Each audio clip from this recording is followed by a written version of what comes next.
Salut, c'est Rado, content de vous retrouver pour la mise à jour des zones d'accumulation rationnelle pour l'or et pour l'argent. On va commencer comme d'habitude par les actualités que j'ai identifiées pour vous. C'est un peu technique aujourd'hui, mais on va commencer par du plus simple et plus que passionnant. C'est l'immense collection brune, je ne sais pas si je le prononce bien, l'emblématique collection brune, un trésor numismatique à 70 millions d'euros, une des plus belles collections au monde qui est partiellement mise aux enchères.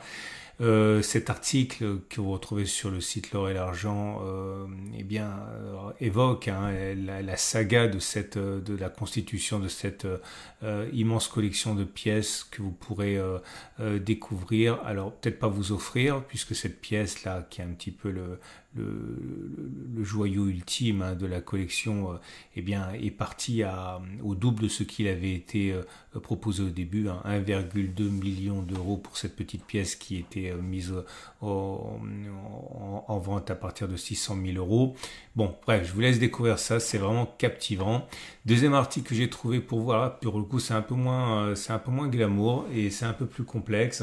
C'est la raison pour laquelle actuellement, l'or est en train de monter. Alors l'explication est à chercher du côté des droits de douane qui vont être instaurés par Donald Trump. Vous savez que Donald Trump a depuis un moment déjà assuré que le Mexique et le Canada allaient subir des droits de douane, probablement 25% si on s'en tient à ces dernières données. Et les marchés ont du mal à réagir à ça parce qu'on ne sait pas très bien si ça va être 25% pour l'or et pour l'argent, si ça va être plus, si ça va être moins, si le Mexique va pouvoir exporter moins d'argent, comment les marchés vont réagir. Bref, on n'en sait rien. Et une chose est sûre, c'est que quand on n'en sait rien, c'est l'incertitude. Et l'or adore l'incertitude. Et du coup, l'or monte un petit peu par rapport à cette histoire de droits de douane dont on ne sait vraiment pas ce qui va découler, et ça explique la fébrilité de l'or actuellement. Je vous invite à regarder tout l'article qui est un peu plus compliqué que ce que j'évoque. Et du coup, le troisième article en fait que je voudrais ici mentionner, c'est également, alors là c'est vraiment intéressant, je sais pas par quel bout commencer tellement c'est complexe. C'est l'idée selon laquelle, par effet papillon, en fait, c'est le risque de short squeeze au Royaume-Uni à cause de la politique de Trump. Toujours la même, c'est-à-dire qu'on ne sait pas ce qui va se passer au niveau des importations d'or. Du coup, alors, je vous laisse traduire le document et le lire vous-même parce que là, je vais schématiser. Mais en gros, l'idée, c'est que comme on ne sait pas ce qui va se passer, on assiste à une augmentation du phénomène d'emprunt d'or et d'argent en Europe pour le revendre aux États-Unis où cela risque de monter, soit parce qu'on appliquerait des droits de douane qui viendraient renchérir l'or et l'argent importé, soit tout simplement pour faire face à l'incertitude actuelle. Alors il faut savoir que ça c'est pas possible normalement. Vous avez des entreprises, des hedge funds, des institutions qui font de l'arbitrage, c'est-à-dire que compte tenu d'un petit décalage toujours possible, les prix sont les mêmes partout. Je schématise parce que sinon justement, si prenez l'exemple des cigarettes si les cigarettes sont moins chères en Espagne qu'en France, eh bien des gens vont importer des cigarettes d'Espagne, les reviennent en France et ça va plus ou moins s'égaliser parce que ce sont des phénomènes d'arbitrage. Et là, ce qui se passe, c'est que le mécanisme n'arrive pas à être régulé par les phénomènes d'arbitrage parce qu'il est trop puissant. Et certains se demandent si cet effet de cette pression n'est pas en train de disloquer complètement le mécanisme d'arbitrage avec la possibilité, sous certaines conditions, d'entraîner un short squeeze sur l'or et sur l'argent en cassant en fait la dynamique harmonieuse qui existait jusqu'à présent. Bref. Retenez simplement que y a une tendance à vouloir acheter en Europe et le revendre aux États-Unis où c'est plus cher et que le marché n'est pas vraiment fait pour gérer des décalages de prix comme ça qui normalement sont censés se réduire à peau de chagrin et que ça fait peser une menace sur le système. Lisez l'article, traduisez-le avec votre intelligence artificielle et vous allez voir, c'est un peu plus compliqué, mais c'est autrement plus intéressant que ce que je viens d'expliquer.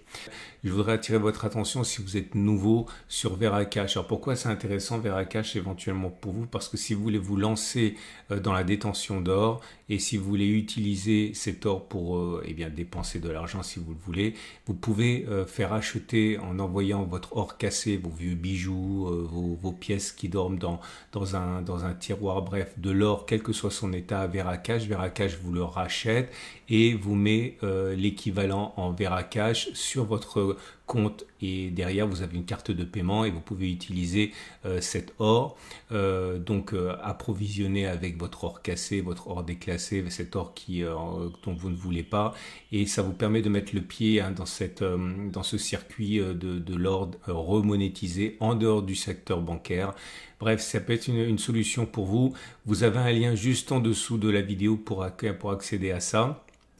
Et ça vous permettra encore une fois de pouvoir profiter de cet or que vous pensiez dormant en le remonétisant.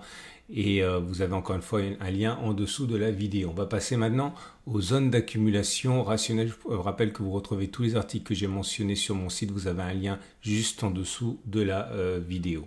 Et on passe à l'or libellé en euros pour débuter avec une situation de contre-attaque sur la journée. Les décisions qui sont faites attendre au niveau de Monsieur Donald Trump ont fait tergiverser l'or un petit peu, mais là, on va dire que les décisions très claires, belliqueuses de Donald Trump, notamment quant aux frontières, font peser des risques d'inflation et donc privilégient une progression de l'or. Bon, pour l'instant, tout le monde essaie de s'ajuster, mais ça explique la grande bougie du jour, entre autres. Et la zone d'accumulation rationnelle s'éloigne encore, 2500-2470. Je vous rappelle, je l'ai dit, je le répète encore, que je suis pour cette année, spécialement à partir de maintenant, mais c'est pas neuf, une combinaison de zones d'accumulation rationnelle et de DCA, c'est-à-dire en même temps ajouter de l'or à intervalles réguliers et profiter des soldes lors des replis sur zone d'accumulation rationnelle, au cas justement ici où on ne reviendrait plus sur la zone des 2500-2470 qui est toujours possible.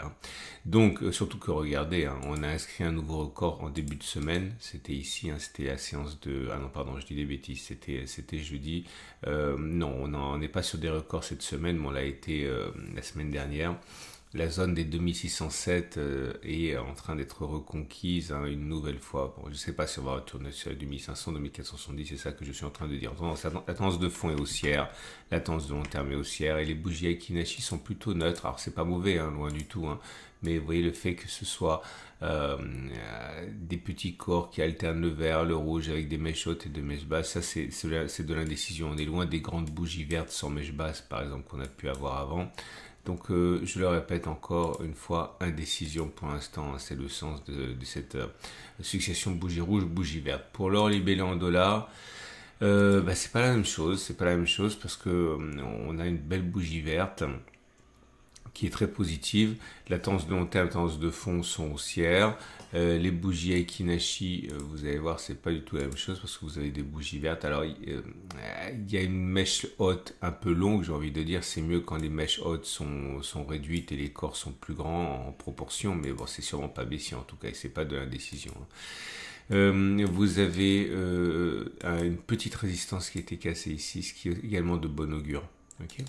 On passe à l'argent libellé en euros qui dans une séquence plutôt positive. La zone d'accumulation rationnelle c'est 28,8, 27,4.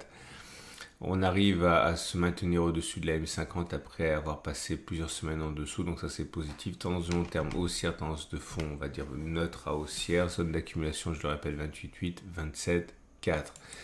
Et pour l'argent libellé en dollars, pareil, ça progresse. La zone d'accumulation rationnelle, elle est à 29,26. La tendance de long terme est haussière, la tendance de fond est neutre. Et pour l'instant, on tergiverse, mais on a bien rebondi sur les 29,6, 26. Je ne sais pas si on va y retourner, surtout qu'on est protégé entre guillemets par différents supports. On l'a vu, hein, notamment la M200. Voilà, on a fait le tour. Je vous rappelle que ce format est mis à jour 2 fois par semaine, le mercredi et le samedi. Vous pouvez retrouver tous les articles que j'ai mentionnés au début de la vidéo sur mon site. Vous avez un lien en dessous de la vidéo.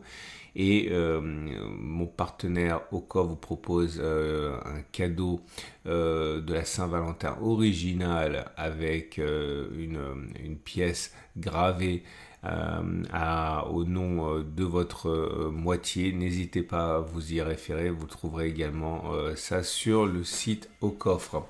Je reparlerai samedi qui vient. Donc à samedi pour la mise à jour.